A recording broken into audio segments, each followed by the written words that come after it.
আমরা বলতে চাই, ঐক্য যারা প্রত্যাখ্যান করে তারা দেশের সংস্কার চায় না, যারা সংস্কার চায় না তারা স্বৈরাচার হয়ে উঠতে চায়, তারা ফ্যাসিস্ট হয়ে উঠতে চায়। 5ই আগস্টের পরে ছাত্ররা কখনোই চায় নাই ক্যান্টনমেন্টের মধ্যে গিয়ে বসতে, তারা ক্যান্টনমেন্টকে প্রত্যাখ্যান করেছিল। ছাত্ররা বাধ্য হয়েছে বঙ্গভবনে যাওয়ার জন্য, কারণ আমাদের মুরব্বীরা তারা টিএসসিতে আসতে পারে নাই, শাহবাগে আসতে পারে নাই।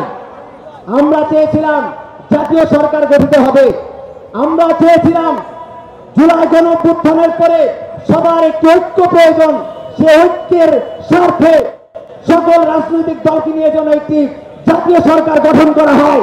এখন প্রশ্ন আমাদের, সেই জাতীয় সরকার কারা প্রত্যাখ্যান করেছে? কারা সর্বপ্রথম জুলাই বিপ্লবের পরবর্তী সময়ে বাংলাদেশের সর্বমতের ঐক্যকে প্রত্যাখ্যান করেছে কারা? সেই প্রশ্ন আপনারা আগামীর বাংলাদেশে অবশ্যই করবেন।